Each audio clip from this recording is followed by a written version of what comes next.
Berbagai prasasti dan naskah sejarah telah menunjukkan keberadaan masyarakat Sunda di Jawa Barat. Tidak ada yang bisa membantah tentang keberadaan mereka.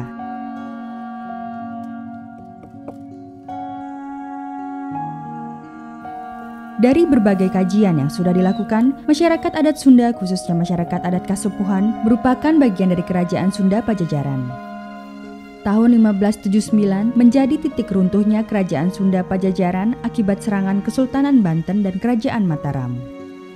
Para anggota kerajaan dan rakyatnya kemudian tersebar ke berbagai wilayah di Jawa Barat. Beberapa di antara mereka bermukim di wilayah selatan Jawa Barat di kawasan Gunung Halimun. Pada masa itu, beberapa kawasan tertentu di Gunung Halimun merupakan wilayah Mandala yang menjadi tempat suci bagi pusat kegiatan agama. Dijaga dan ditempati oleh para pendeta, murid, dan para pengikutnya. Mandala atau biasa disebut sebagai Kabuyutan terdiri dari lemah Dewa Sasana yang menjadi mandala untuk memuja dewa, dan lemah Parahyangan, mandala untuk memuja hyang atau arwah para leluhur. Dengan memanfaatkan situasi peperangan antara Kerajaan Mataram, Sunda Pajajaran, dan Kesultanan Banten, VOC kemudian melakukan serangan militer dan politik di wilayah Jawa. Dan pada tahun 1705 Masehi, semua wilayah kekuasaan Kerajaan Mataram termasuk kawasan Halimun secara keseluruhan kemudian diserahkan kepada Hindia Belanda. Dalam masa kekuasaan VOC inilah, kawasan Halimun sebagian besar dirubah menjadi wilayah perkebunan kopi dan teh.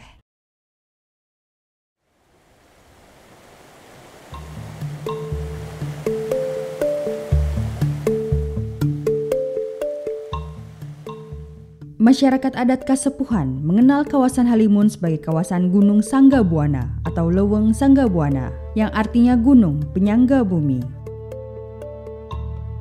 Wilayah ini harus selalu dijaga dari segala hal yang merusak dan menyebabkan berbagai bencana alam.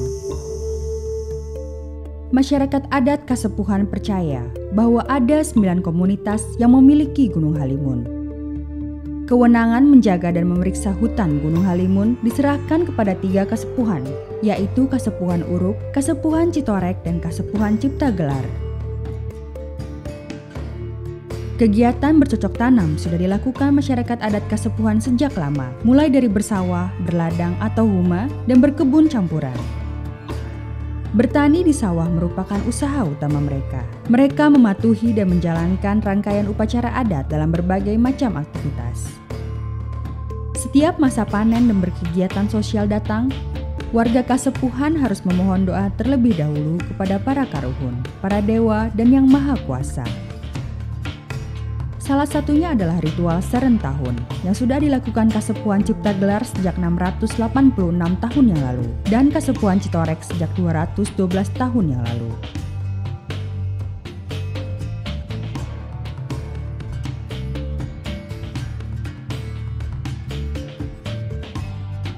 Dalam mengelola hutan, masyarakat adat Kasepuhan memiliki pengetahuan dan pengelolaan hutan secara adat. Seperti istilah leuweung kolot atau hutan yang sama sekali tidak bisa diganggu, dan leuweung titipan, kawasan hutan yang diamanatkan oleh leluhur untuk dijaga. Untuk masuk ke dua kawasan ini harus dengan seizin sesepuh. Leuweung sampalan atau bukaan menjadi istilah untuk kawasan hutan yang sekarang telah dibuka dan digarap oleh masyarakat untuk pertanian. Kekayaan alam di kawasan Gunung Halimun yang luar biasa mengundang banyak pihak untuk turut mengelola, memanfaatkan, dan mengambil keuntungan dari sumber daya alam yang tersedia. Memposisikan masyarakat adat Kasepuhan yang hidup turun-temurun sebelum Indonesia merdeka terasing di tanahnya sendiri.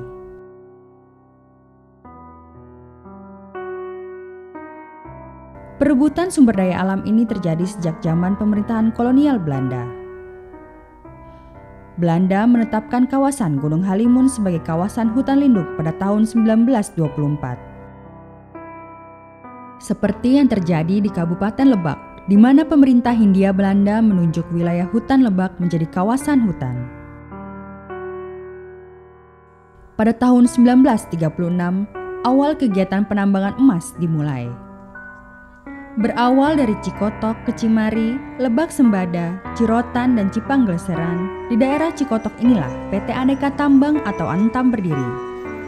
Mengeksploitasi biji emas dari tahun 1936 sampai dengan tahun 1991 sebanyak 8 ton emas dan 220 ton perak. Sejak tahun 1992 sampai dengan saat ini, Antam melanjutkan aktivitas penambangannya di Gunung Pongkor. Pemerintah memberikan kontrak eksploitasi emas kepada PT Antam selama 30 tahun dengan luas areal pertambangan sekitar 4.000 hektar. Pada tahun 1961, pemerintah Indonesia mengesahkan perusahaan hutan negara melalui peraturan pemerintah nomor 17/30 tahun 1961. Kebijakan ini mulai beroperasi di Jawa Barat pada tahun 1978 dan dilegitimasi melalui Peraturan Pemerintah Nomor 2 Tahun 1978 tentang pendirian Perhutani Unit 3 Jawa Barat. Di kawasan Gunung Halimun, luas wilayah kelola perhutani mencapai 216.517 hektar. Hampir sebagian wilayah kelola perhutani tersebut sekarang masuk ke dalam kawasan Taman Nasional Gunung Halimun Salak. Keberadaan perum perhutani sejak tahun 1978 ditandai dengan patok pembatas. Di Kasepuhan Citorek, warga tidak diizinkan untuk menggarap lahan dan dipaksa untuk menanam pinus dan damar. Tahun 1987, perhutani memberikan surat perjanjian retribusi hasil panen bukan kayu sebesar 25% bagi warga yang menolak perubahan jenis vegetasinya menjadi pinus. Pajak inkonvensional 25% tersebut berlaku di semua kasepuhan seperti Kasepuhan Cibeduk, Cirompang, Ciptagelar, dan Cisitu. Bagi warga yang tidak membayar pajak, akan dikenakan sanksi pelarangan penggarapan kembali. Tahun 2003, Kementerian Kehutanan memperluas kawasan Taman Nasional Gunung Halimun menjadi 113.357 hektar. Penetapan status menjadi kawasan konservasi ini membawa trauma bagi masyarakat adat Kasepuhan. Kasepuhan Cibeduk, Kasepuhan Citorek, Kasepuhan Karang, Kasepuhan Cirompang, dan Kasepuhan Ciptagelar dilarang untuk berladang. Aktivitas dan akses masyarakat Kasepuhan terhadap hutannya menjadi sangat terbatas. Bahkan masyarakat adat di Kasepuhan Cibeduk sempat direncanakan untuk direlokasi. Masyarakat adat Kasepuhan merupakan satu kesatuan komunitas yang hidup dan tinggal jauh sebelum Indonesia merdeka. Keberadaan mereka tidak bisa dipisahkan dengan kawasan hutannya. Banyaknya kebijakan memberikan izin-izin eksploitasi sumber daya alam di Gunung Halimun, peraturan dalam perlindungan kawasan hutan, dan belum jelasnya tata batas dan wilayah klaim telah menimbulkan beragam konflik dan dampak negatif bagi masyarakat adat Kasepuhan. Dari tahun ke tahun, mereka harus bergelut dengan kemiskinan, intimidasi, dan bencana alam. Diperlukan tindakan nyata untuk melakukan koreksi kebijakan-kebijakan di berbagai sektor yang tidak memperhatikan hak-hak masyarakat adat Kasepuhan. Sejarah telah membuktikan bahwa mereka mampu berdiri sendiri di atas tanahnya. Mereka adalah penjaga Luweng Sanggabuana, penjaga bumi.